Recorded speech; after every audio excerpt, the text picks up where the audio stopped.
Hello friends, मैं कुमार स्वागत करता हूँ आपका जेएसएससी एजुकेशन पर। कैसे हैं आप लोग? जिस तरह से पूरे देश की स्थिति बनी हुई है, मैं ये मान के चलता हूँ कि आप अपना पूरा ध्यान रख रहे होंगे। साथ में आप अपने माता पिता, अपने पेरेंट्स का भी उतना ही ध्यान रख रहे होंगे। जो भी कोरोना के प्रोटोकॉल हैं, आप उसे ज़रूर फॉलो कीजिए और मैं ये मान के भी चलता हूँ कि आप ज़रूर उसको फॉलो कर रहे होंगे। जहाँ तक झारखंड पब्लिक सर्विस कमीशन के प्रारंभिक परीक्षा की बात है, सरकार इतनी सेंसिटिव ज़रूर है कि इस समय में, इस परिस्थिति में शायद ही वह एग्ज़ाम लेने की बात सोचे भी। तो हम लोग ये मान के चल सकते हैं कि हमारा एग्ज़ाम जो है वो पोस्टपोन हो जाएगा। पर जब तक कोई ऑफिशियल इन्फॉर्मेशन नहीं आ जाता है, हम पढ़ाई जारी रखेंगे, पढ़ाई करते रहेंगे। क्योंकि जब आप इस तरह की कोई एग्ज़ाम की तैयारी करते हैं, सिविल सर्विसेज जैसे एग्ज़ाम की तैयारी करते हैं, तो आपका हर दिन जो है काफ़ी महत्वपूर्ण होता है और आपको हर दिन का उपयोग करना चाहिए। हर दिन आपको कुछ ना कुछ सीखना चाहिए। तो चलिए शुरू करते हैं आज का टॉपिक। आज हम लोग जैव विविधता, बायोडाइवर्सिटी पे बात करेंगे।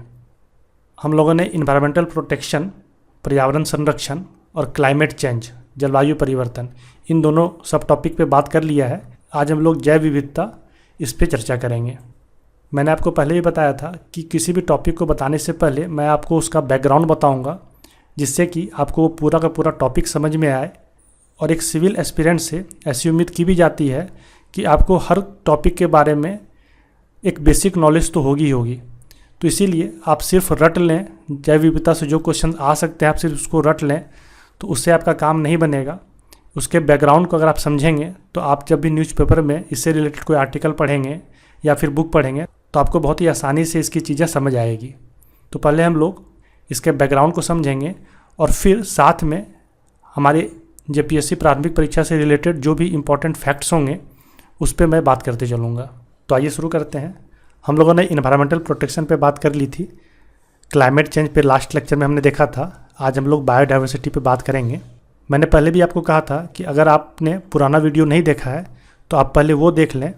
पार्ट 1 से लेकर पार्ट 3 तक वो ऑलरेडी अपलोड हो चुका है और उसका PDF भी मैं आपको टेलीग्राम पर प्रोवाइड कर चुका हूँ।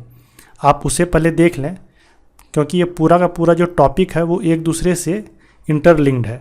आप आज के टॉपिक को देखेंगे, आपको समझ तो आएगी, पर उसका बेहतर लाभ आप उठा सकें, इसके लिए आप पुराना तीनों वीडियो भी वो देख लें। इस वीडियो के डिस्क्रिप्शन बॉक्स में भी एक प्लेलिस्ट बना हुआ है जिसमें तीनों वीडियो का लिंक दिया हुआ है। आप वहाँ से भी उस तीनों वीडियो को देख सकते हैं। उसमें मैंने इन्वायरमेंटल प्रोटेक्शन और क्लाइमेट चेंज को कवर किया है। आज हम लोग बायोडाइवर्सिटी की बात करेंगे और बायोडाइवर्सिटी का आज ये पहला पार्ट होगा और मैं उम्मीद करता हूँ कि इसके 2 पार्ट और आने चाहिए। और इस तरह से ये बायोडाइवर्सिटी ख़त्म होने के बाद ये पूरा टॉपिक आपका कंप्लीट हो जाएगा। फिर मैं मान के चलता हूँ कि इस टॉपिक से एक भी क्वेश्चन आपका जो है वो नहीं छूटेगा। तो चलिए शुरू करते हैं। लास्ट पार्ट में हमने क्या कवर किया उसे एक बार देख लेते हैं। हमने जलवायु परिवर्तन पर जो सम्मेलन हुए थे उस पर बात की थी, क्योटो प्रोटोकॉल पे बात की थी, कोपेनहेगन शिखर सम्मेलन पर बात की थी, उसी तरह से कानकून, डरबन, पेरिस सम्मेलन पे बात की थी। और फिर जलवायु परिवर्तन से निपटने के लिए भारत सरकार द्वारा क्या प्रयास किए गए हैं और किए जा रहे हैं उस पर हमने चर्चा की थी और कुछ करेंट्स के क्वेश्चन हमने देखे थे। आज हम लोग क्या कवर करेंगे उसे देखते हैं। आज हम लोग जैव विविधता, बायोडाइवर्सिटी क्या होता है ये जानेंगे। जैव विविधता के विभिन्न स्तर कौन कौन से हैं, किस किस स्तर पे जैव विविधता पाई जाती है उसे हम लोग देखेंगे। वैश्विक स्तर पर जैव विविधता क्या है इस पर हम लोग बात करेंगे। साथ में भारत में जैव विविधता की क्या स्थिति है इसे देखेंगे। और जैव विविधता के तप्त स्थल, बायोडाइवर्सिटी हॉटस्पॉट किसे कहते हैं, इसे हम लोग देखेंगे। और भारत में कितने बायोडाइवर्सिटी हॉटस्पॉट हैं इसे हम लोग देखेंगे। और साथ में स्थानबद्ध प्रजातियाँ, मीन्स इंडेमिक स्पेसीज क्या होता है इस पर हम लोग बात करेंगे। तो चलिए शुरू करते हैं। जैव विविधता, सबसे पहले ये जानते हैं कि जैव विविधता होता क्या है। तो आप यहाँ देख पा रहे होंगे कि जैव विविधता 2 वर्ड से मिलकर बना है। एक है जैव और दूसरा विविधता। जैव का अर्थ होता है जीवन और विविधता का अर्थ होता है विभिन्नता। मीन्स जीवन में विभिन्नता ही जैव विविधता कहलाती है। अगर एक साधारण भाषा में कहा जाए तो जीवन में विभिन्नता ही जैव विविधता कहलाती है। अगर इसे परिभाषित किया जाए तो पृथ्वी पर पाए जाने वाले जीवधारियों के मध्य पाए जाने वाली विभिन्नता ही जैव विविधता कहलाती है। ये जीवधारी क्या होता है उसे भी जानना जरूरी है। तो जीवधारी में हमारा जंतु मीन्स जंतु वर्ग और पादप वर्ग, ये दोनों इंक्लूड होता है। तो जीवधारी इन दोनों से मिलकर बनता है। तो पृथ्वी पर पाए जाने वाले जीवधारियों के मध्य पाई जाने वाली विभिन्नता ही जैव विविधता कहलाती है।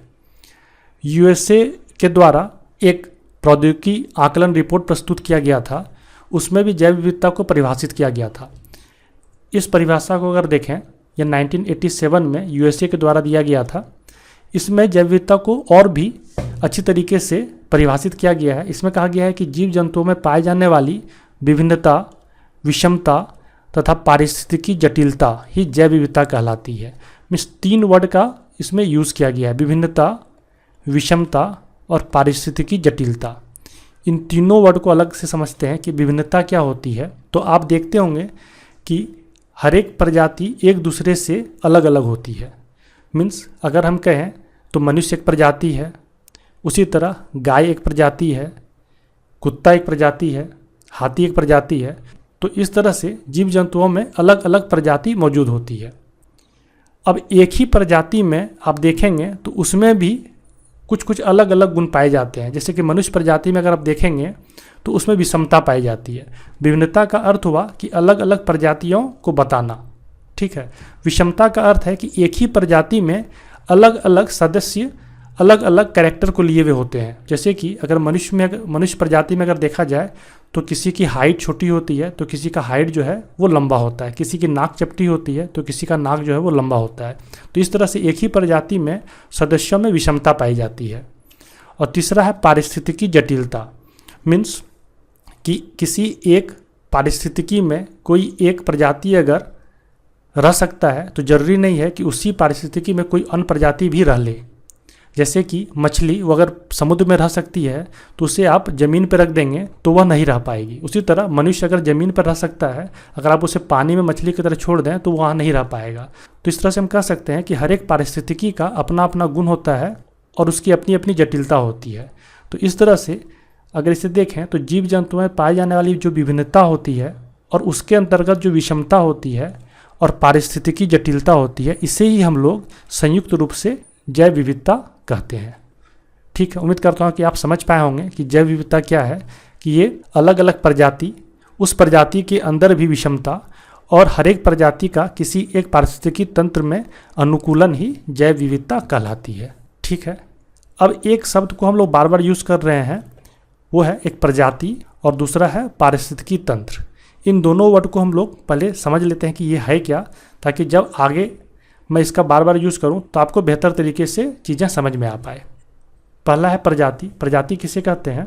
तो पहला है कि ऐसा समूह जिसके सदस्य दिखने में एक जैसे हों। जैसे कि अगर मनुष्य एक प्रजाति है, ठीक है, अगर आपको एक बौना आदमी दिखाया जाए और एक लंबा आदमी दिखाया जाए तो आप देख के ये कह देंगे कि हाँ, दोनों मनुष्य प्रजाति का ही है। मीन्स दिखने में एक जैसे हों, सदृश्य ना हो, मीन्स दोनों एक ही तरह के ना हो, वो हो सकता है, पर दिखने में एक जैसे हों। मीन्स आप देख के ये पता कर सकते हैं कि हाँ, ये मनुष्य प्रजाति का है। उसी तरह अगर कुत्ते का 3-4 किस्म दे दिया जाए, जैसे कि अगर जर्मन शेफर्ड दे दिया जाए, लेब्राडोर दे दिया जाए, बुलडॉग दे दिया जाए, आपको ये कहा जाए कि आप बताएं ये किस प्रजाति का है, तो आप तुरंत देख के कहेंगे कि ये कुत्ते प्रजाति का है। अलग अलग किस्म है पर ये प्रजाति कुत्ते की ही है। तो दिखने में एक जैसे हों, जिसके सदस्य दिखने में एक जैसे हों और साथ में वो प्राकृतिक परिवेश में प्रजनन करने की क्षमता रखते हों। मीन्स नेचुरल स्टेट में वो रिप्रोडक्शन कर सकते हों। अगर ये दोनों गुण हो तो हम कह सकते हैं कि ये एक ही प्रजाति के सदस्य हैं। तो उम्मीद करता हूँ आपको प्रजाति समझ में आ गया होगा। अब हम लोग इकोसिस्टम देखते हैं कि पारिस्थितिकी तंत्र क्या होता है। किसी क्षेत्र विशेष के जैविक घटकों के बीच परस्पर तथा जैविक एवं अजैविक के बीच अंतःक्रिया से निर्मित तंत्र को ही हम लोग पारिस्थितिकी तंत्र कहते हैं। अब यहाँ पर 2 वर्ड आया, एक जैविक और दूसरा अजैविक। इन दोनों के बीच में क्या अंतर है उसे पहले समझते हैं। तो आप देखें, जैविक घटक कौन होते हैं? तो पौधे, जानवर, कवक, जीवाणु, इसे हम लोग जैविक घटक मानते हैं। जैविक घटक ऐसे घटक होते हैं जो कि सजीव होते हैं, उनमें जान होती है। उसी तरह जलवायु, हवा, ऊंचाई, मिट्टी का प्रकार, पानी की गहराई, ऑक्सीजन, पॉल्यूशन, गंदगी, इसको हम लोग अजैविक घटक मानते हैं।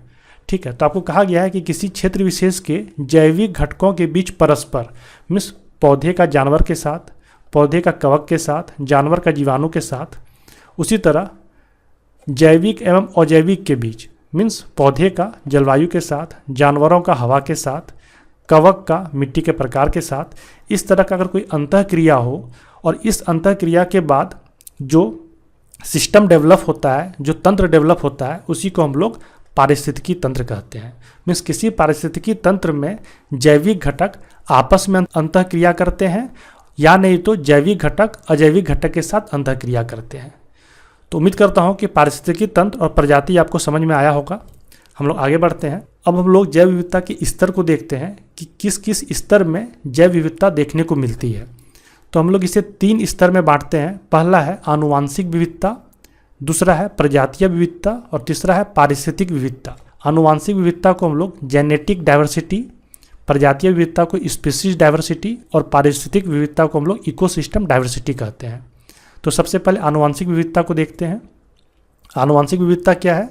तो एक ही प्रजाति के विभिन्न जीवों में जीनों के क्रम की विभिन्नता के कारण जो भिन्नता होती है उसे हम लोग आनुवांशिक विविधता कहते हैं। कहने का अर्थ है कि एक ही प्रजाति, अगर मान लेते हैं कि कुत्ते की प्रजाति को हम लेते हैं तो उसमें मैंने बताया आपको कि अलग अलग तरह के उसमें किस्म होती है, जैसे कि जर्मन शेफर्ड हो गया, लेब्राडोर हो गया या फिर बुलडॉग हो गया। तो उसमें अलग अलग किस्म क्यों है? क्योंकि उसके जीनों के क्रम में भिन्नता है। तो इस भिन्नता के कारण जो अलग अलग किस्में डेवलप हुई है उसे ही हम लोग आनुवांशिक विविधता कहते हैं। और ये हमेशा एक ही प्रजाति के अंदर पाया जाएगा।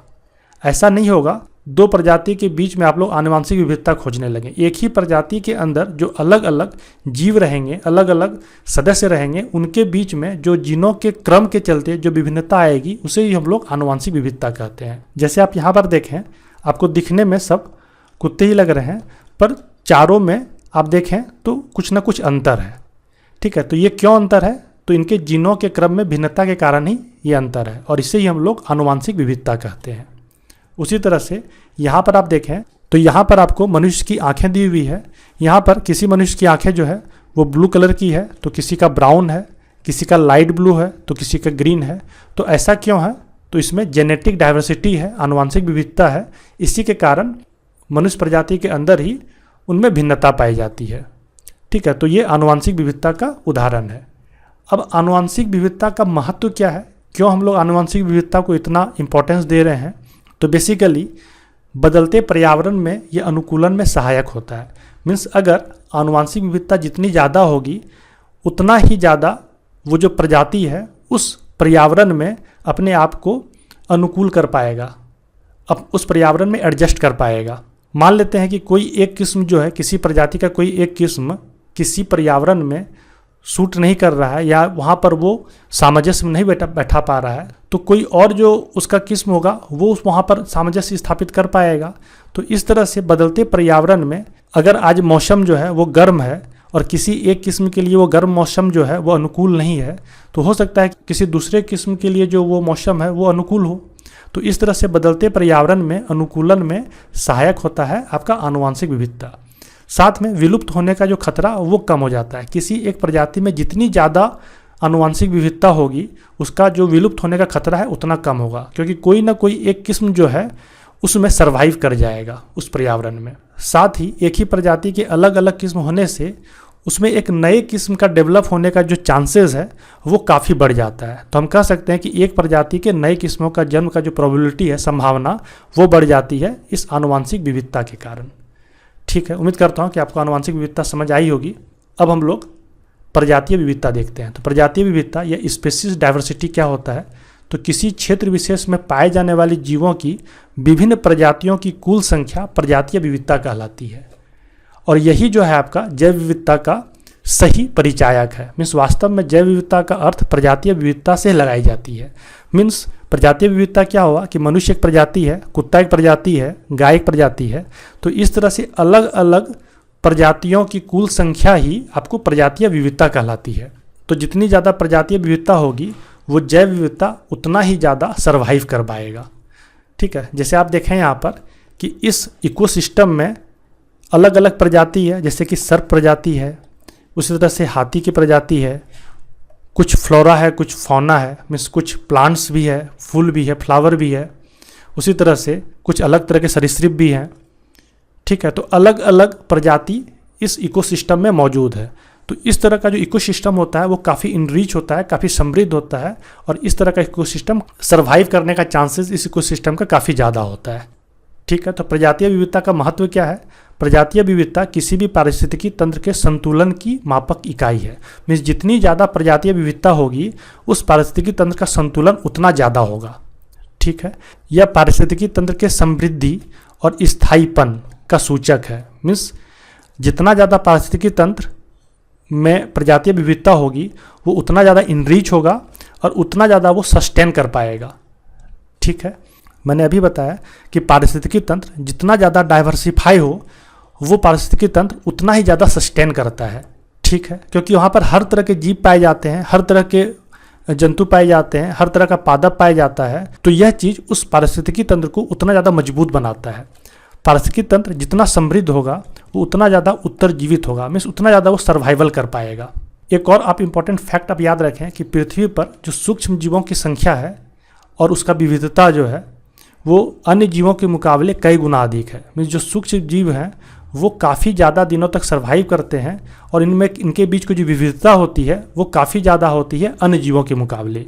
इसका अर्थ है कि किसी भी इकोसिस्टम में अगर सूक्ष्म जीवों की संख्या ज़्यादा हो तो उस इकोसिस्टम का सर्वाइव करने का जो चांसेस है वो काफ़ी ज़्यादा बढ़ जाता है। ठीक है, तो प्रजातीय विविधता का यही महत्व है कि यह सही परिचायक है किसका? किसी भी इकोसिस्टम का, किसी भी पारिस्थितिकी तंत्र का। ठीक है, अब हम लोग देखते हैं पारिस्थितिक विविधता क्या होता है, इकोसिस्टम डाइवर्सिटी क्या होता है। पृथ्वी पर अनेक प्रकार के पारिस्थितिकी तंत्र पाए जाते हैं। इन सभी की अपनी अपनी भौगोलिक व पर्यावरणीय विशेषताएं होती है जिनके कारण वहाँ पाए जाने वाले जीवों में भिन्नता होती है। यही भिन्नता ही पारिस्थितिक विविधता कहलाती है। मैंने कहा था कि अलग अलग पारिस्थितिकी तंत्र होते हैं, जैसे कि वन है, घास के मैदान है, मरुस्थल है, पर्वत है, नदी है, झील है, समुद्र है। ये अलग अलग पारिस्थितिकी तंत्र हैं। तो इस पारिस्थितिकी तंत्र की अलग अलग भौगोलिक और पर्यावरणीय विशेषताएं होती है। तो इन सभी पारिस्थितिकी तंत्र की विविधता की हम लोग पारिस्थितिक विविधता कहते हैं। जैसे आप देखें कि ये उष्णकटिबंधीय वन है, यहाँ की कुछ भौगोलिक व पर्यावरणीय दशाएं होगी। उसी तरह ये मरुस्थल है, यहाँ की भी कुछ भौगोलिक और पर्यावरणीय दशाएं होगी, पर इन दोनों में डिफरेंस होगा। यहाँ की भौगोलिक दशाएं कुछ और होगी, यहाँ की भौगोलिक दशाएं कुछ और होगी। यहाँ पर कुछ अन्य तरह के जीव पाए जाते होंगे, यहाँ पर कुछ अन्य तरह के जीव पाए जाते होंगे। मरुस्थल में आप जानते हैं कि वो ऊँट जो है मरुस्थल में उपयुक्त जो है वो जानवर है। उसी तरह से उस कटिबंधीय वन में आपको अलग अलग तरह के फ्लोरा फौना पाए जाते हैं। उसी तरह से पर्वत में आप देखें तो यहाँ की भौगोलिक दशाएं कुछ और है, तो यहाँ पर कुछ अन्य तरह के जीवों के लिए यह अनुकूल पारिस्थितिकी तंत्र है। उसी तरह से नदी घाटी है, समुद्र है, घास का मैदान है। आप देखें तो मछली जो है वो समुद्र को काफ़ी अच्छा पारिस्थितिकी तंत्र मानती है और वहाँ पर वो सर्वाइव कर सकती है। उसी तरह से घास के मैदान में जो जीव जंतु रहते हैं वो घास के मैदान ही उसके लिए उपयुक्त भौगोलिक और पर्यावरणीय जो है दशाएं अवेलेबल कराता है, तो उसके लिए वो सबसे अच्छा पारिस्थितिकी तंत्र हो गया। तो इस तरह से अलग अलग पारिस्थितिकी तंत्र के बीच में भिन्नता होती है और इसी भिन्नता को ही हम लोग पारिस्थितिकीय विविधता कहते हैं। ठीक है, तो इस तरह से तीन तरह की विविधता को हमने जाना, आनुवांशिक विविधता, प्रजातीय विविधता और पारिस्थितिकी विविधता। ठीक है, अब हम लोग वैश्विक स्तर पर जैव विविधता की क्या स्थिति है उसको देखते हैं। मिलेनियम इकोसिस्टम असेसमेंट रिपोर्ट, ये यूएन के द्वारा ये रिपोर्ट जारी किया जाता है। इसके अनुसार पृथ्वी पर जीवों की 50 से 300 लाख प्रजातियां पाई जाती है, परंतु अभी तक वैज्ञानिक 17 से 20 लाख प्रजातियां को ही पहचान पाए हैं। तो आप इस तरह से देख पा रहे हैं कि 50 से 300 लाख तक प्रजातियां ये पाई जाती है और अभी तक सिर्फ वैज्ञानिक ने 17 से 20 लाख प्रजातियों को ही वो की पहचान कर पाए हैं। तो इस तरह से काफ़ी ऐसी प्रजाति अभी है मौजूद इस पूरे पारिस्थितिकी तंत्र में जहाँ की अभी तक हम लोग पहुँच ही नहीं पाए हैं, जिसके बारे में हम लोग अभी तक जान ही नहीं पाए हैं।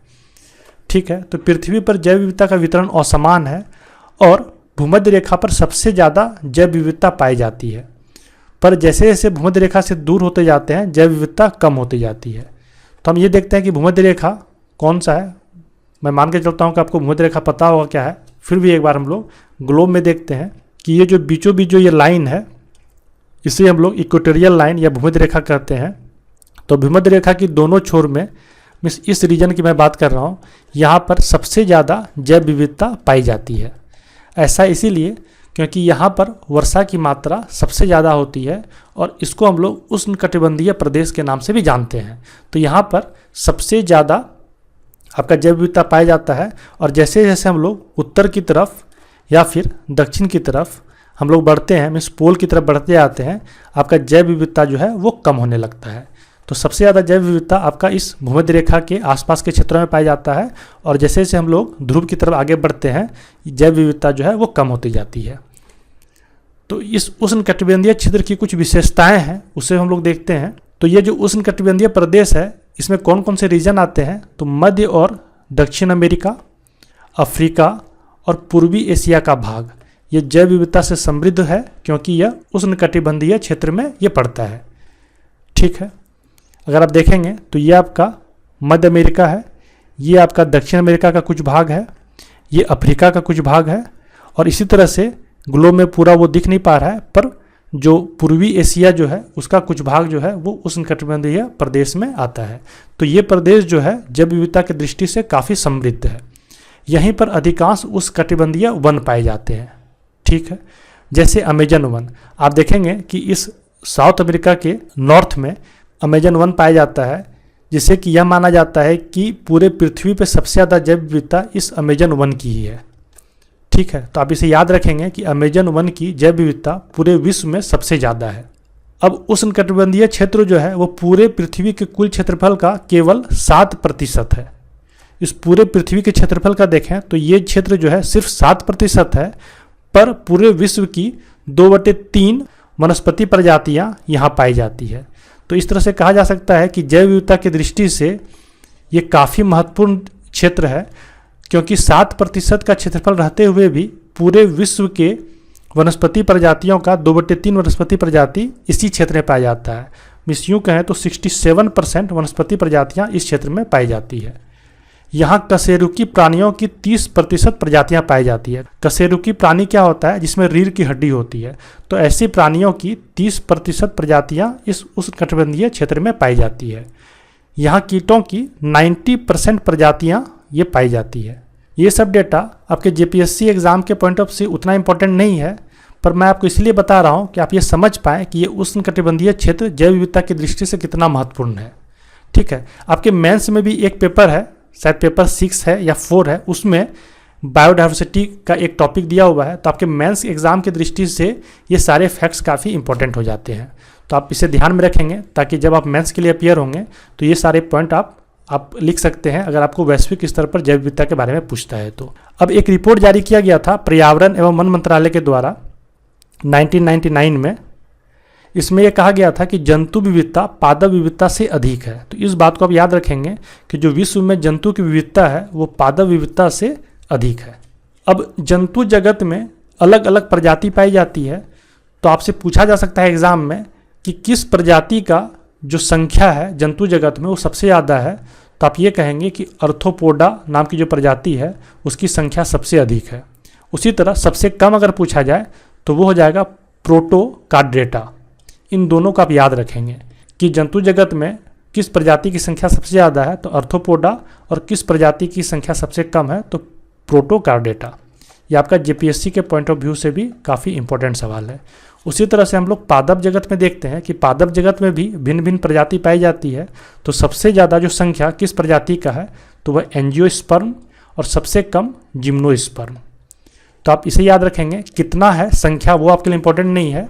ठीक है, हम लोग आगे बढ़ते हैं। अब हम लोग भारत में जैव विविधता की स्थिति को देखते हैं। तो भारत विश्व के 17 वृहद जैव विविधता वाले देशों में आता है। मिस जैव विविधता के अलग अलग जो वृहद क्षेत्र हैं उसमें से भारत एक है। इसकी गणना जैव विविधता से समृद्ध देशों में होती है, क्योंकि भारत क्षेत्रफल की दृष्टि से पूरे विश्व का सिर्फ 2.4% है। आपने ज्योग्राफी में पढ़ा होगा कि भारत पूरे विश्व के क्षेत्रफल का सिर्फ 2.4% है, जबकि पूरे विश्व की जैव विविधता की दृष्टि से देखा जाए तो 7 से 8% जैव विविधता सिर्फ भारत में पाई जाती है। तो इस तरह से कम क्षेत्रफल के होते हुए भी जैव विविधता की दृष्टि से ये काफ़ी महत्वपूर्ण देश है। भारत में विश्व के लगभग सभी प्रकार की पारिस्थितिकी तंत्र पाई जाती है। जैसे कौन कौन सा पारिस्थितिकी तंत्र भारत में पाया जाता है उस पर एक बार गौर करते हैं। तो यहाँ घास के मैदान हैं, जैसे गंगा के घास का मैदान को हम ले लें, उष्ण वर्षा वन यहाँ पाए जाते हैं, शीतोष्ण वन भी यहाँ पर पाए जाते हैं, मैंग्रोव पादप यहाँ पाया जाता है, जैसे सुंदरवन का डेल्टा जो है वो मैंग्रोव वन के लिए काफ़ी इंपॉर्टेंट है, काफ़ी महत्वपूर्ण है। प्रवाल भित्ति भी यहाँ पर पाया जाता है, अंडमान निकोबार द्वीप समूह पर देखें तो वहाँ पर प्रवाल भित्ति काफ़ी मात्रा में पाई जाती है। नदी घाटी जैसे ब्रह्मपुत्र नदी घाटी, गंगा नदी घाटी, कावेरी नदी घाटी, तो इस तरह से नदी घाटी भी काफ़ी मात्रा में यहाँ पर है, तो ये भी एक बहुत ही इंपॉर्टेंट पारिस्थितिकी तंत्र है। द्वीप जैसे लक्षद्वीप है, अंडमान निकोबार है, और मरुस्थल थार मरुस्थल जो राजस्थान में है, तो इस तरह से अलग अलग तरह की पारिस्थितिकी तंत्र ये इस देश में पाई जाती है। पर्यावरण एवं वन मंत्रालय 2009 की रिपोर्ट के अनुसार जो वनस्पतियों की कुल प्रजातियों की संख्या जिसकी पहचान हो चुकी है वो है 45,968 और जंतुओं की 91,364। तो मैंने कुछ देर पहले आपको बताया था कि जंतुओं की जो प्रजातियां हैं वो वनस्पतियों की प्रजातियां से ज़्यादा है, तो इस चीज़ को आप याद रखेंगे। आपसे हो सकता है कि एग्ज़ाम में पूछ लिया जाए कि जंतुओं की जो प्रजाति है और जो वनस्पति की प्रजाति है इनमें से ज़्यादा कौन है, तो आपका आंसर क्या होगा, जंतुओं की। आपको नंबर उतना इंपॉर्टेंट नहीं है, फिर भी आप ध्यान में रखेंगे कि यह 91,000 के आसपास है और ये 46,000 के आसपास है। ठीक है, अब कृषि विविधता की दृष्टि से भारत का विश्व में महत्वपूर्ण स्थान है। यहाँ पर अलग अलग तरह की कृषि पाई जाती है, अलग तरह की फसलें उगाई जाती है, तो इस मामले में भी भारत का विश्व में महत्वपूर्ण स्थान है। और कृषि सहयोग की दृष्टि से पूरे विश्व में भारत का 7वां स्थान है। कृषि सहयोग मीन्स एग्रीकल्चर कॉपरेशन देखा जाए कि किस किस तरह की प्रजातियाँ उगाई जाती है और किस किस प्रजातियों का जो है वो विश्व के अन्य देशों के साथ यह उसको साझा करता है। तो इस दृष्टि से इसका 7वां स्थान है, क्योंकि टोटल खाद्य फसलों की प्रजातियां अगर देखा जाए तो भारत में 167 है। मीन्स चावल भी एक खाद्य फसल है, मक्का भी एक खाद्य फसल है, गेहूं भी एक खाद्य फसल है। तो इस तरह से अलग अलग तरह की 167 खाद्य फसलों की प्रजातियां भारत में पाई जाती है। और सिर्फ चावल की किस्मों की बात की जाए कि चावल तो एक प्रजाति है खाद्य फसलों की, और उस प्रजाति के अंदर मीन्स चावल के प्रजाति के अंदर अगर अलग अलग किस्मों की बात की जाए तो 50,000 अलग अलग किस्म में चावल की पाई जाती है। उसी तरह आम के बारे में अगर देखा जाए तो इसकी 1,000 किस्में पाई जाती है। तो इतनी विविधता शायद ही किसी देश में पाई जाती होगी। इसीलिए पूरे विश्व में कृषि सहयोग की दृष्टि में भारत का कौन सा स्थान है, 7th पोजीशन है। इसको आप ध्यान में रखेंगे। ठीक है, हम लोग आगे बढ़ते हैं, जैव विविधता के तप्त स्थल के बारे में पढ़ते हैं कि बायोडाइवर्सिटी हॉटस्पॉट क्या होता है और कौन कौन से ये हैं। तो ऐसे क्षेत्र जहां बहुत अधिक जैव विविधता पाई जाती है उसे हम लोग बायोडाइवर्सिटी हॉटस्पॉट या जैव विविधता के तप्त स्थल कहते हैं।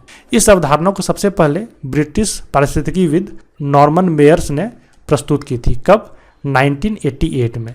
आपसे ये पूछा जा सकता है कि किस पारिस्थितिकीविद ने सबसे पहले जैव विविधता के तप्त स्थल की अवधारणा को बताया था, तो आपका आंसर क्या होगा, नॉर्मन मेयर्स। ईस्वी उतना ज़्यादा इंपॉर्टेंट नहीं है, ये कहाँ के निवासी थे आप उसे भी ध्यान रखेंगे, तो ये ब्रिटिश थे। वर्तमान में विश्व के कुल 36 बायोडाइवर्सिटी हॉटस्पॉट हैं। ठीक है, इस नंबर को आप याद रखेंगे कि टोटल विश्व में कितना तप्त स्थल है, तो 36 बायोडाइवर्सिटी हॉटस्पॉट हैं, जिनका कुल क्षेत्रफल पृथ्वी के कुल क्षेत्रफल का 2/3% है। ठीक है, और इन क्षेत्रों में विश्व की वनस्पतियों की 50% स्थानबद्ध प्रजातियां पाई जाती है। ठीक है, एक नया वर्ड यहाँ पर आया, स्थानबद्ध प्रजातियां। ये क्या होता है, तो इसके बारे में आगे डिटेल से बात करूंगा। मैं आपको शॉर्ट में बता देता हूँ कि स्थानबद्ध प्रजातियां वो प्रजातियां होती है जो किसी एक क्षेत्र विशेष में पाई जाती है, मीन्स उस क्षेत्र को छोड़कर कहीं और वह नहीं पाई जाती है। तो ऐसी प्रजातियां, चाहे वो जंतु हो, पादप हो, तो उसे हम लोग स्थानबद्ध प्रजातियां कहते हैं। तो ठीक है, तो इन क्षेत्रों में जो आपका 36 बायोडाइवर्सिटी हॉटस्पॉट है, इनमें विश्व की 50% स्थानबद्ध प्रजातियां पाई जाती है। इन 36 बायोडाइवर्सिटी हॉटस्पॉट में 4 बायोडाइवर्सिटी हॉटस्पॉट के क्षेत्र में भारत भी शामिल है। आप शब्द पे गौर कीजिएगा कि मैंने ये लिखा है कि इन 36 बायोडाइवर्सिटी हॉटस्पॉट में जो 4 बायोडाइवर्सिटी हॉटस्पॉट हैं, इसके क्षेत्र में भारत भी शामिल है। इसका अर्थ है कि जो 4 बायोडाइवर्सिटी हॉटस्पॉट हैं उनके कुछ क्षेत्र भारत में भी आते हैं। आपसे अगर ये पूछा जाए कि भारत में कितने बायोडाइवर्सिटी हॉटस्पॉट हैं, तो आपका आंसर 4 ही रहेगा, लेकिन वो सिर्फ भारत में है, तो ये सही नहीं है। भारत के अलावा अन्य देशों में भी इनका क्षेत्र फैला हुआ है। ठीक है, इस पर डिटेल पे हम लोग आगे बात करेंगे। जैव विविधता के तप्त स्थल होने के लिए क्या क्या शर्त हैं उसे जानते हैं। तो कम से कम 1500 स्थानबद्ध प्रजातियां होनी चाहिए। ठीक है, मैंने कहा था कि जो 50% स्थानबद्ध प्रजातियां हैं वो इसी 36 बायोडायवर्सिटी हॉटस्पॉट में है। तो यही चीज़ है कि किसी भी जैव विविधता का जो क्षेत्र है उसका तप्त स्थल होने के लिए आपका 1500 स्थानबद्ध प्रजातियां उस क्षेत्र में होनी चाहिए, या नहीं तो कुल प्रजाति का 0.5%, कोई भी एक कंडीशन का फुलफिल होना चाहिए कि उस प्रजाति का 0.5% जो है उस स्थान पे हो, या नहीं तो कम से कम 1500 स्थानबद्ध प्रजातियां ही उस जगह पे हो। ठीक है, उस क्षेत्र के मूल आवास का 70% उजड़ चुका हो। ये उजड़ने का कारण क्या होता है? मानवीय क्रियाकलाप। मीन्स किसी भी क्षेत्र के मूल आवास का 70% उजड़ चुका हो और 1500 स्थानबद्ध प्रजातियां हो, तो ऐसे क्षेत्र को हम लोग बायोडायवर्सिटी हॉटस्पॉट कह सकते हैं। ठीक है, भारत के बायोडायवर्सिटी हॉटस्पॉट कौन कौन से हैं? पहला है हिमालय, दूसरा है पश्चिमी घाट एवं श्रीलंका, तीसरा है इंडो वर्मा और चौथा है सुंडालैंड। अब बारी बारी से इस पर बात करते हैं। आगे बढ़ने से पहले आपके लिए एक महत्वपूर्ण सूचना है कि जेएसएससी एजुकेशन ने अपना एक मोबाइल ऐप लॉन्च किया है। आप उसे गूगल प्ले स्टोर पे जेएसएससी एजुकेशन के नाम से सर्च करके डाउनलोड कर सकते हैं। यहाँ पर आपको JPSC test series, JSSC CGL का फुल वीडियो कोर्स और जेएसएससी सीजीएल का ही सेपरेट वीडियो कोर्स और जेएसएससी टेस्ट सीरीज, ये चारों चीज़ अवेलेबल है। आप इसका लाभ ले सकते हैं। साथ में जेपीएससी के लिए जो झारखंड जीके है वो भी पूरा का पूरा जो है इस ऐप पे अवेलेबल है। आप पूरा झारखंड जीके की तैयारी इस ऐप के माध्यम से कर सकते हैं। किसी भी तरह का अन्य जानकारी आपको चाहिए तो आप इस नंबर पर डायल करके आप उस जानकारी को ले सकते हैं। तो चलिए आगे बढ़ते हैं। हम लोग ये देखते हैं कि हिमालय बायोडायवर्सिटी हॉटस्पॉट ये किस क्षेत्र में आता है। तो पूरा भारतीय हिमालय, साथ में हिमालय का वो हिस्सा जो पाकिस्तान, तिब्बत, भूटान, नेपाल, चीन और म्यांमार में आता है, इसे हम लोग हिमालय बायोडायवर्सिटी हॉटस्पॉट कहते हैं। अगर हम लोग इस मैप में देखें तो आप यहाँ देखेंगे कि ये पाकिस्तान के नॉर्थ वाले हिस्से से लेकर ये अरुणाचल प्रदेश के और म्यांमार के हिस्से तक गया हुआ है। ठीक है, तो इसमें नेपाल का हिस्सा, भूटान, म्यांमार, पाकिस्तान, चाइना, ये सारे देश जो है इस हॉटस्पॉट के क्षेत्र में आते हैं। तो सिर्फ ये कहना कि हिमालय बायोडायवर्सिटी हॉटस्पॉट भारत में है, ये कहना गलत होगा। भारत के भी क्षेत्र इस हॉटस्पॉट के क्षेत्र में शामिल है, ये कहना ज़्यादा उचित होगा। ठीक है, इस पर और बात करते हैं कि मुख्य तौर पर इसे हम लोग दो भागों में बांटते हैं, पूर्वी हिमालय और पश्चिमी हिमालय। ये वाला जो भाग है इसे हम लोग पूर्वी हिमालय कहते हैं और ये वाला जो भाग है इसे हम लोग पश्चिमी हिमालय कहते हैं। ठीक है, यहाँ पर कौन कौन से जीव जंतु पाए जाते हैं उसे देखते हैं। तो यहाँ हिमालयी तहार, पिग्मी हॉग, हिम तेंदुआ, सुनहरा लंगूर, गंगा डॉल्फिन आदि पाई जाती है। ठीक है, जब मैंने आपको फर्स्ट लेक्चर बताया था इन्वायरमेंटल प्रोटेक्शन का, उसमें मैंने आपको पूरा का पूरा एक लिस्ट दिया हुआ है। आप वहाँ पर जाके इस जीव जंतु के नाम के आगे वो कहाँ पाए जाते हैं, उनकी क्या क्या विशेषता है, वो सारे चीज़ को एक बार आप देख लें। हो सकता है कि एग्ज़ाम में इससे रिलेटेड कोई क्वेश्चन आपको आ जाए। ठीक है, अगर आपके पास खाली समय हो, जब आप पढ़ ना रहे हों, तो आप गूगल में इन सभी नामों को डालकर ये कैसे दिखते हैं आप वो भी एक बार देख लें, क्योंकि हो सकता है कि जेपीएससी की तैयारी करते करते आपका केबीसी में नंबर आ जाए तो वहाँ पर आपको एक फिगर दिखाया जाएगा और आपसे पूछा जाएगा कि ये क्या है, हिमालयी तहार है, पिग्मी हॉग है, तो आप वहाँ पर काफ़ी आसानी से उस चीज़ को बता सकते हैं। ठीक है, एक्चुअली आपको ये जानना चाहिए, सिर्फ आप रट लें कि पिग्मी हॉग जो है वो हिमालय बायोडायवर्सिटी हॉटस्पॉट में पाए जाने वाला एक जंतु है, वो सही नहीं रहेगा। जब आप जेपीएससी जैसे या यूपीएससी जैसे एग्जाम की तैयारी करते हैं तो आपसे ये उम्मीद भी की जाती है कि पिग्मी हॉग दिखने में कैसा होता है वो भी आप जानें। तो आपके पास खाली समय हो तो आप गूगल में डाल के ये कैसे दिखते हैं वो आप देख लें। मैं आगे बहुत ऐसे जीव जंतु को मैं आपके फिगर को भी दिखाऊंगा जहाँ जहाँ पॉसिबल हो पाएगा, पर सारा फिगर दिखा पाना वो इस वीडियो को काफ़ी लंबा कर देगा। ठीक है, तो पूरा हिमालय बायोडायवर्सिटी हॉटस्पॉट जो है वो 3000 किलोमीटर की दूरी में ये फैला हुआ है। मीन्स यहाँ से लेकर यहाँ तक का जो आर्क डिस्टेंस है, अगर इसको देखें तो ये पूरा 3000 किलोमीटर का डिस्टेंस है। और ये पूरा क्षेत्रफल अगर देखें तो ये 7,50,000 वर्ग किलोमीटर के क्षेत्रफल में फैला हुआ है। ठीक है, तो इतने पॉइंट आपके हिमालय बायोडायवर्सिटी हॉटस्पॉट के लिए काफ़ी हैं, इसे आप ध्यान में रखेंगे। जिसे मैंने रेड में किया हुआ है इसे आप जेपीएससी के पॉइंट ऑफ व्यू से ज़्यादा उस पर फोकस करेंगे। अब आता है पश्चिमी घाट एवं श्रीलंका। ये किस क्षेत्र में आता है? तो पूरा पश्चिमी घाट और श्रीलंका का क्षेत्र जो है ये पश्चिमी घाट एवं श्रीलंका बायोडायवर्सिटी हॉटस्पॉट के क्षेत्र में आता है।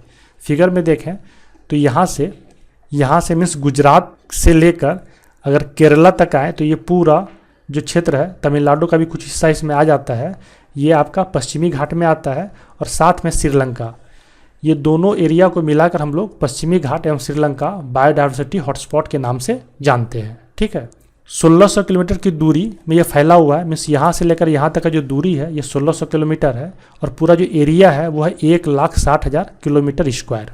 ठीक है, ये पूरा एरिया जो है 1,60,000 किलोमीटर स्क्वायर है। ये पूरा कंटिन्यूअस यहाँ से लेकर यहाँ तक फैला हुआ है, बस एक जगह एक गैप है जिसको कि हम लोग पलक्कड़ गैप कहते हैं। अगर आप देख पा रहे होंगे तो ये पलक्कड़ गैप है यहाँ पर 30 किलोमीटर के एरिया में बस ये आपका जो हॉटस्पॉट है या फिर पश्चिमी घाट है कंटिन्यूअस नहीं है। और ये पलक्कड़ गैप कहाँ पड़ता है, तो कोयम्बटूर तमिलनाडु और पलक्कड़ केरला के बीच में। ठीक है, तमिलनाडु के कोयम्बटूर और पलक्कड़ का केरला, इन दोनों के बीच में जो 30 किलोमीटर का गैप है इसे हम लोग पलक्कड़ गैप कहते हैं, और यहीं पर ये डिसकंटिन्यू हुआ है। अदरवाइज ये कंटिन्यूअस सीरीज है पश्चिमी घाट। इसे हम लोग सह्याद्री हिल के नाम से भी जानते हैं। आपने ज्योग्राफी में पढ़ा होगा कि पश्चिमी घाट को हम लोग सह्याद्री हिल के भी नाम से जानते हैं। ठीक है, यहाँ पर जो जीव जंतु पाए जाते हैं उनमें से Asian elephant, Malabar grey hornbill और मेकॉक बंदर, ये बहुत ही इंपॉर्टेंट है। और साथ में नीलगिरी तहार। आपसे पूछा जा सकता है कि नीलगिरी तहार भारत के किस बायोडाइवर्सिटी हॉटस्पॉट में पाए जाने वाले एक जंतु है। ठीक है, तो आपका क्या आंसर होगा, पश्चिमी घाट बायोडाइवर्सिटी हॉटस्पॉट में। ये आपको जो चित्र दिख रहा है ये किसका हो सकता है, तो ये मालाबार ग्रे हॉर्नबिल है। ठीक है, इसकी चोंच जो है वो थोड़ी लंबी होती है। आप ये देखें, ये आपका है मैकॉक बंदर। इसकी जो पूँछ होती है ये शेर की तरह होती है। अगर इसके पूँछ पर आप गौर करेंगे तो इस शेर की तरह इसका पूँछ होता है। ठीक है, ये है आपका नीलगिरी तहार। तो इस तरह से आप खुद से सर्च करके जो है आप स्पीसीज़ को देख सकते हैं कि वो कैसा दिखता है। अब हम लोग आगे आते हैं, इंडो बर्मा बायोडाइवर्सिटी हॉटस्पॉट के बारे में देखते हैं कि ये किस क्षेत्र में आता है। तो यह उत्तर पूर्वी राज्यों में फैला हुआ है, सिर्फ असम को छोड़कर और अंडमान निकोबार को छोड़कर। ठीक है, साथ में Myanmar, Thailand, Vietnam, Laos, Cambodia और दक्षिणी चीन के क्षेत्र में भी ये इंडो बर्मा बायोडाइवर्सिटी हॉटस्पॉट जो है ये फैला हुआ है। अगर आप यहाँ पर देखें तो ये उत्तर पूर्वी राज्यों में ये फैला हुआ है।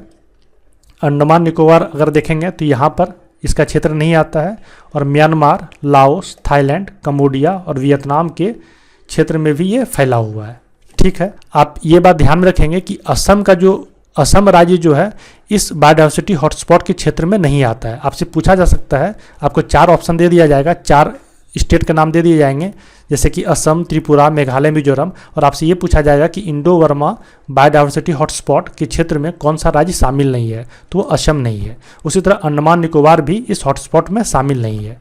ठीक है, यह 23,73,000 किलोमीटर स्क्वायर के क्षेत्र में फैला हुआ है। मीन्स ये पूरा जो क्षेत्रफल है इस हॉटस्पॉट का ये है 23,73,000 किलोमीटर स्क्वायर। यहाँ पाए जाने वाला जो प्रमुख जीव जंतु है वो है spoon billed sandpiper, Mekong giant catfish और सावला। ये किस तरह के दिखते हैं वो देखें तो ये आपका है स्पून बिल्ड सैंड पाइपर। ये क्रिटिकली इंडेंजर्ड श्रेणी में आता है। मीन्स IUCN का जो रेड लिस्ट है उसमें ये क्रिटिकली इंडेंजर्ड की श्रेणी में आता है, स्पून बिल्ड सैंड पाइपर। उसी तरह से ये है आपका मैकोंग जियान कैटफिश, ये भी क्रिटिकली इंडेंजर्ड स्पीसीज़ में आता है। ठीक है, एक रह गया सावला, इसे आप लोग गूगल पे सर्च करके देखें कि ये कैसा दिखता है। ठीक है, अब हम लोग नेक्स्ट देखेंगे सुंडालैंड बायोडाइवर्सिटी हॉटस्पॉट। मैंने किसी बुक में देखा है कि ये सुंडालैंड बायोडाइवर्सिटी हॉटस्पॉट के जगह चौथा जो हॉटस्पॉट बताया गया है भारत का वह सुंदरवन डेल्टा को बता दिया गया है, और सुंदरवन बायोडाइवर्सिटी हॉटस्पॉट लिखकर जो सुंदरवन डेल्टा है उसको एक्सप्लेन कर दिया गया है। तो वो गलत है, वो सुंदरवन नहीं है, यह सुंडालैंड बायोडाइवर्सिटी हॉटस्पॉट है। और ये किस किस क्षेत्र में आता है, तो यह निकोबार जो आइलैंड है उसमें इंडोनेशिया, मलेशिया, सिंगापुर, ब्रुनई और फिलीपींस के क्षेत्र इसमें शामिल हैं। अगर फिगर में देखें तो जो आपका निकोबार द्वीप समूह है ये, साथ में इंडोनेशिया, मलेशिया, ये क्षेत्र इसमें शामिल है। साथ में ब्रुनई, फिलीपींस के क्षेत्र भी इसमें शामिल है। यहाँ की क्या विशेषता है, तो यह 3,73,000 वर्ग किलोमीटर के क्षेत्र में फैला हुआ है। ठीक है, इसे आप ध्यान में रखेंगे। अगर आप पूरे इस क्षेत्रफल को ध्यान में ना भी रखें तो आप ये ध्यान में रखें कि जो आपका इंडो बर्मा बायोडाइवर्सिटी हॉटस्पॉट था वो सबसे ज़्यादा एरिया फैला हुआ है, 23,73,000 किलोमीटर स्क्वायर के क्षेत्रफल में फैला हुआ है। तो आप इस चारों बायोडाइवर्सिटी हॉटस्पॉट में या आप ये ध्यान में रखें कि इंडो बर्मा बायोडाइवर्सिटी हॉटस्पॉट सबसे बड़े क्षेत्रफल को समेटे हुए है। इस सुंडालैंड हॉटस्पॉट में जो वन पाए जाते हैं वो है मैनग्रोव फॉरेस्ट, पीट swamp forest, tropical rain forest और माउंटेन फॉरेस्ट। तो आप ये ध्यान में रखेंगे कि जो मैनग्रोव फॉरेस्ट है वो इसी सुंडालैंड बायोडाइवर्सिटी हॉटस्पॉट में पाया जाता है। साथ में भारत में एक सुंदरवन जो डेल्टा है वहाँ भी मैनग्रोव फॉरेस्ट पाया जाता है। ठीक है, इसमें जो पादप प्रजाति है वो है राफ्लेसिया और ऑर्चिड, ये दोनों पाया जाता है इस हॉटस्पॉट में। और एनिमल और बर्ड में देखा जाए तो बाली स्टर्लिंग, ओरेंगुटन्स, पिग टेल्ड लंगूर और जावा हॉक ईगल, ये चारों एनिमल और बर्ड इस सुंडालैंड बायोडाइवर्सिटी हॉटस्पॉट में पाए जाते हैं। ये मैंने कुछ फिगर दिए हुए हैं, आप खुद बताइए कि ये कौन सा जंतु यहाँ पर जो मैंने लिखा है इसमें कौन सा है, ये कौन सा है, ये कौन सा है। तो इस तरह से ये जो 6 दिए हुए हैं आप खुद बताइए और फिर मैं बताऊंगा आपको। आप खुद सोचिए, वीडियो को पॉज कर दीजिए और देखिए कि कौन सा हो सकता है। तो ये देखिए जो पिग टेल्ड लंगूर है ये आपका ये फर्स्ट वाला है। ठीक है, इसका जो पूंछ होता है ये आपका थोड़ा छोटा होता है। मिस आप देखे होंगे जो पिग होता है सुअर, उसका जो टेल होता है, पूंछ होता है, वो भी छोटा होता है। तो इस लंगूर का भी जो पूंछ है ये सुअर की तरह ही, पिग की तरह ही छोटा होता है। ये आपका है जावा हॉक ईगल। ठीक है, उसके बाद ये आपका है ऑर्चिड्स। ये जो ऑर्चिड्स है ये आपका ये ऑर्चिड्स है, ये बहुत ही इंपॉर्टेंट है। राफ्लेसिया बहुत ही रेयर स्पीसीज में आता है और ये सुंडालैंड बायोडाइवर्सिटी हॉटस्पॉट में पाया जाता है। तो ये राफ्लेसिया है। ये आपका है बाली स्टर्लिंग, इसे हम लोग बाली मैना के नाम से भी जानते हैं। तो ये काफ़ी खूबसूरत सी पक्षी होती है। आप इंडियन मैना को देखे होंगे, ये बाली का जो है मैना है। ठीक है, और ये है ओरंगुटन्स। ये बहुत ही इंपॉर्टेंट जीव इसीलिए हो जाता है क्योंकि केबीसी में एक बार इसे क्वेश्चन पूछ लिया गया था कि इसे इसके फिगर को दिखा दिया गया था और ये पूछा गया था कि ये कौन सा जीव है। ठीक है, तो आप इसे भी ध्यान में रखें। मैं केबीसी की तैयारी करने के लिए आपको नहीं बोल रहा हूँ, पर एक बार आप फोटो देखे रहेंगे तो आपको वो ध्यान में रहेगा। और जब आप ऐसे जगह पे जाते हैं तो आपसे ये उम्मीद की जाती है कि आप सिविल सर्विसेज की तैयारी कर रहे हैं तो आपको हर चीज़ आता होगा। तो आप कोशिश करें कि हर चीज़ तो नहीं, जितना पॉसिबल हो सके उतना तो ध्यान में रखें ही रखें। ठीक है, अब हम लोग लास्ट टॉपिक स्थानबद्ध प्रजातियां, इंडेमिक स्पेसीज, इसके बारे में देखेंगे कि ये क्या होता है। तो मैंने आपको पहले भी बताया कि ऐसी प्रजातियां जिसका वितरण एक सीमित क्षेत्र में होता है, अर्थात जो एक क्षेत्र विशेष में पाई जाती है, ऐसे प्रजाति को हम लोग स्थानबद्ध प्रजाति कहते हैं। उदाहरण स्वरूप जो नीलगिरी तहर है और मैकॉक बंदर है, ये भारत के पश्चिमी घाट में पाया जाता है। इसके अलावा विश्व में कहीं और यह नहीं पाया जाता है। तो ये दोनों क्या है, स्थानबद्ध प्रजातियां हैं। आप इसे ध्यान में भी रखेंगे। नीलगिरी तहार और मैकॉक बंदर कहाँ पाया जाता है, भारत के पश्चिमी घाट में। उसी तरह लेमूर जो है ये मेडागास्कर द्वीप में पाया जाता है, इसके अलावा और कहीं यह नहीं पाया जाता है। ठीक है, तो मेटासिकोया पादप ये चीन की घाटी में पाया जाता है, इसके अलावा कहीं और यह नहीं पाया जाता है। तो इस तरह से ये चारों जो है क्या है, स्थानबद्ध प्रजातियां हैं। इस तरह से और भी काफ़ी सारी प्रजातियां हैं जो स्थानबद्ध है, सारे का नाम यहाँ पर दिखा पाना पॉसिबल नहीं है। तो जो इंपॉर्टेंट आपको ध्यान में रखना चाहिए उसका मैंने नाम यहाँ पर लिख दिया है, आप इसे ध्यान में रखेंगे। और ये स्थानबद्ध प्रजातियाँ कहते किससे हैं ये आपको क्लियर होना चाहिए। ठीक है, स्थानबद्धता का कारण क्या है, क्यों कोई प्रजाति स्थानबद्ध हो जाती है। तो जलवायु, भौगोलिक परिस्थिति व अन्य प्रजातियों के साथ पारस्परिक संबंध अनुकूल होने के कारण ही जो है ये स्थानबद्ध हो जाती है। मीन्स कोई प्रजाति किसी जलवायु में को काफ़ी अनुकूल मानती है, उसकी भौगोलिक परिस्थितियाँ ऐसी होती है कि उसको जीने के लिए वो मदद करता है, और जो अन्य प्रजाति उस स्थान में पाई जाती है, उस पारिस्थितिकी तंत्र में पाई जाती है, उसके साथ वो काफ़ी अच्छा पारस्परिक संबंध स्थापित कर सकता है। तो वो वहाँ अनुकूल हो जाती है उस पारिस्थितिकी तंत्र में जीवन यापन करने के लिए, पर उससे अलग इतर कहीं पर और पारिस्थितिकी में वो अपने आप को एडजस्ट नहीं कर पाती, इसीलिए वो एक क्षेत्र विशेष में ही सीमित होकर रह जाती है। तो यही स्थानबद्धता का कारण है कि वहाँ का जो जलवायु है, भौगोलिक परिस्थिति है, और साथ में अन्य प्रजातियों के साथ जो पारस्परिक संबंध है वो उसके अस्तित्व के लिए जो है वो काफ़ी अनुकूल होता है। ठीक है, स्थानबद्धता के खतरे क्या है कि कोई प्रजाति अगर किसी एक क्षेत्र विशेष में ही सीमित होकर रह जाएगी तो उसका विलुप्त होने का खतरा काफ़ी बढ़ जाएगा। आप यही देखिए कि कोई एक प्रजाति अगर इंडिया में भी पाया जाता है, ऑस्ट्रेलिया में भी पाया जाता है, अमेरिका में भी पाया जाता है, अगर वह इंडिया से विलुप्त हो भी जाता है तो हम ये कह सकते हैं कि अभी ऑस्ट्रेलिया और अमेरिका में वो प्रजाति मौजूद है। पर सिर्फ वह प्रजाति अगर इंडिया में ही पाया जाता होगा और यहीं से विलुप्त हो जाएगा तो वो कहीं और मिलेगा ही नहीं। तो स्थान बदलता के चलते क्या होता है, किसी एक स्थान में ही वह सिमट कर रहता है, अगर वहाँ से भी अगर वो विलुप्त हो जाएगा तो उसका विलुप्त होने का खतरा काफ़ी बढ़ जाता है। ठीक है, तो यही इसके खतरे हैं। अब अंत में हम लोग डोडो पक्षी के बारे में देखते हैं कि ये डोडो पक्षी जो है ये एक ऐसी प्रजाति है जो विलुप्त हो चुकी है। क्यों? क्योंकि ये किसी क्षेत्र विशेष में पाई जाती थी। जैसे ये मॉरिशस के एक द्वीप की स्थानबद्ध प्रजाति थी। इसकी खोज 1658 ईस्वी में हुई थी और 1681 ईस्वी के बाद इसको कहीं नहीं देखा गया। मीन्स ये अब विलुप्त हो चुकी है। तो अब विलुप्त होने का कारण क्या है कि सिर्फ ये मॉरिशस में पाई जाती थी, तो किसी और विश्व के किसी और जगह पे ये नहीं पाई जाती है तो इसकी प्रजाति खत्म हो गई।